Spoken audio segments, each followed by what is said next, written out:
Me voy a detener con algunos consejos, algunas aproximaciones que nos pueden ayudar, una por el lado confesional y otra por el lado antropológico. En cuanto al lado espiritual, confesional, voy con René Padilla, nuestro querido René Padilla, teólogo ecuatoriano argentino, muerto recientemente. Él decía: hablar de espiritualidad es hablar de un estilo de vida que se orienta hacia el cumplimiento del propósito de Dios para la vida humana y la totalidad de la creación. Ya ahí vamos viendo la dimensión integral. Es decir, la espiritualidad no tiene que ver solo con el espíritu, no, tiene que ver con el cuerpo, tiene que ver con las relaciones, tiene que ver con lo ecológico, lo político, lo social, tiene que ver con la vida donde Dios tenga interés por la vida, que es todo. Se concreta, dice René, en una manera de pensar, de sentir, en una manera de actuar coherentemente con Jesucristo como modelo de la nueva humanidad, y depende del poder del Espíritu Santo. Como ven, esto es confesional. La espiritualidad es la puesta en práctica del discernimiento de la voluntad de Dios para la vida comunitaria en todas sus dimensiones. Es buscar en comunidad qué es lo que Dios quiere que hagamos. La espiritualidad es un don que Dios nos da, pero es una tarea que nosotros también necesitamos cultivar.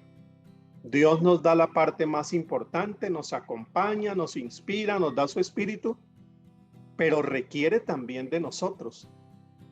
Requiere disciplina, discipulado, renuncia en muchas ocasiones a cosas que no ayudan a vivir esa espiritualidad en la dimensión que nosotros queremos vivirla y que Dios espera que nosotros la vivamos.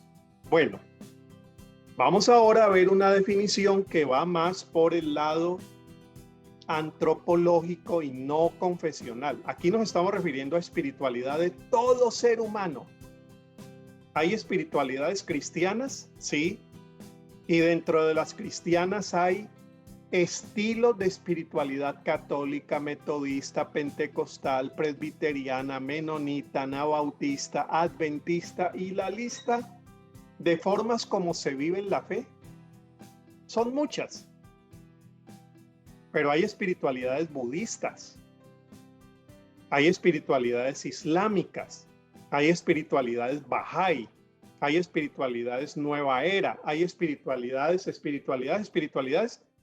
hasta espiritualidades ateas, de cómo una persona que no admite la existencia de Dios, admite la existencia de lo humano, lo sensible, lo fraterno, lo social, y cultiva una espiritualidad muy diferente a nosotros, que cultivamos una espiritualidad confesional basada en Jesús y dependiendo del Espíritu. Vamos entendiendo la hora.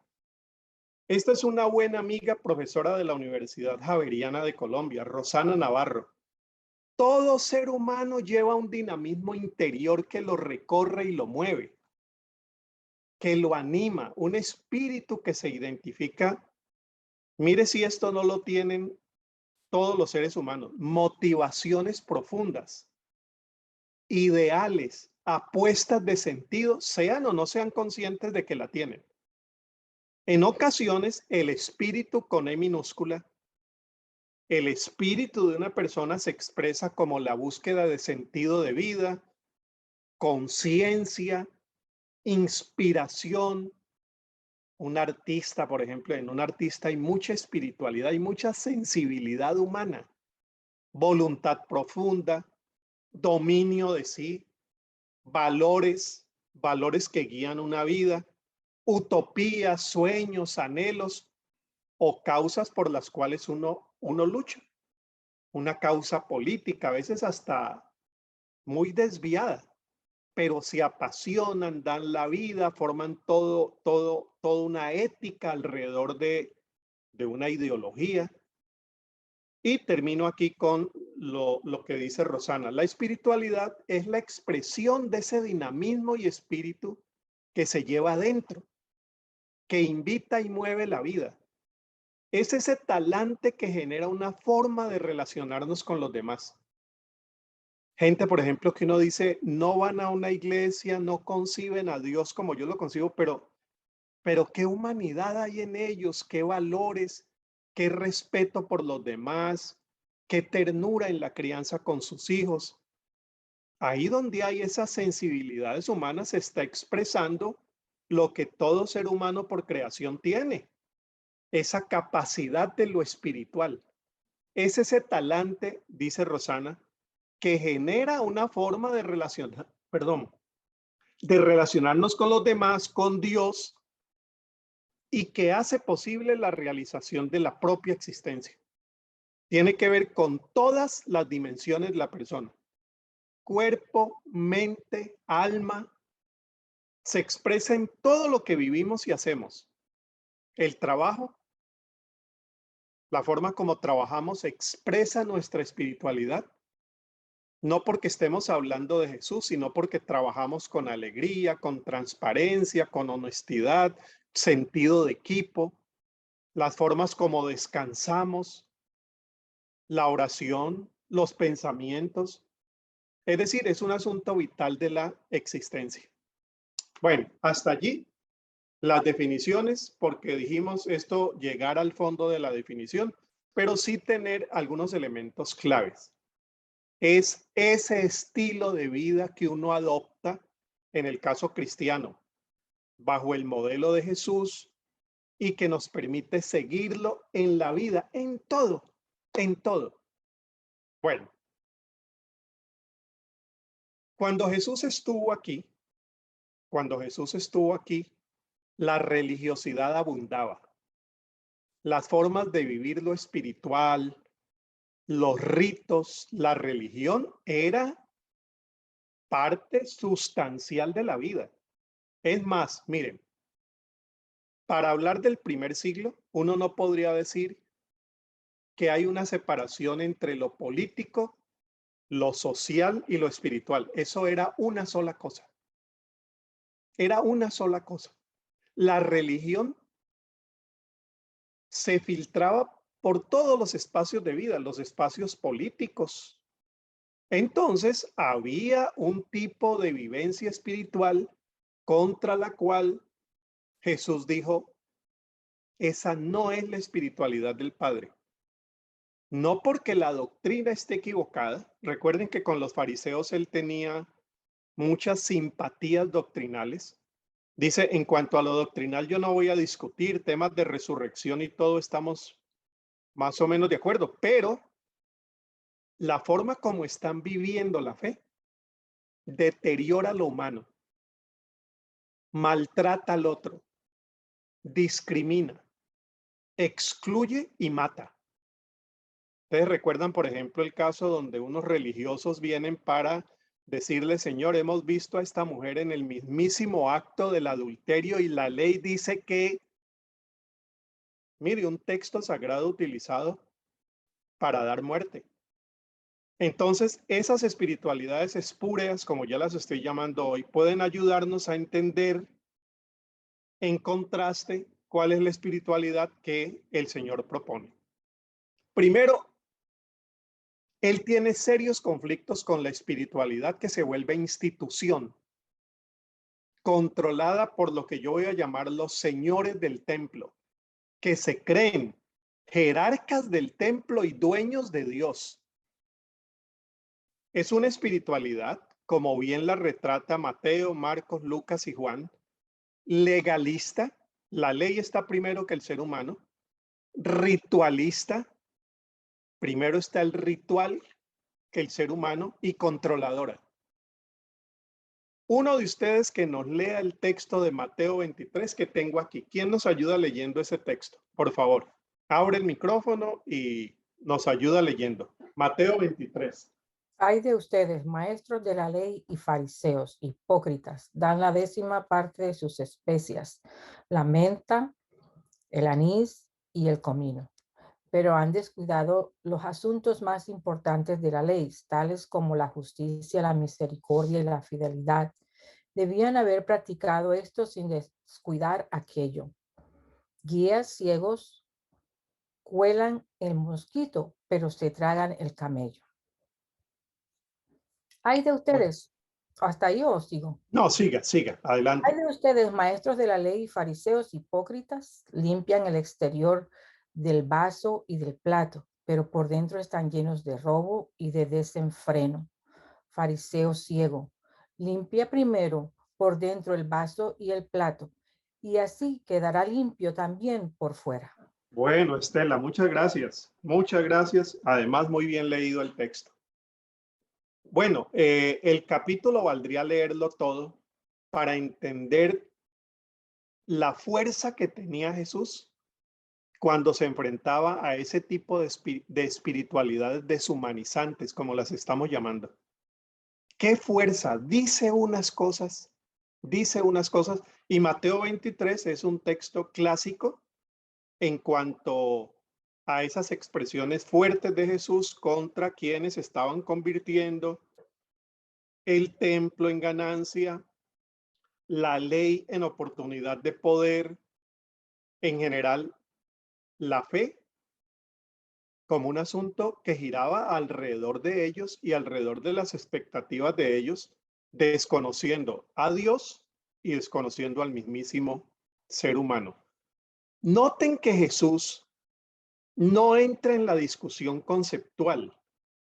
Él dice, miren en la parte donde dice, hay de ustedes maestros de la ley y fariseos, dan la 10ª parte de sus especies. Eso no es lo malo.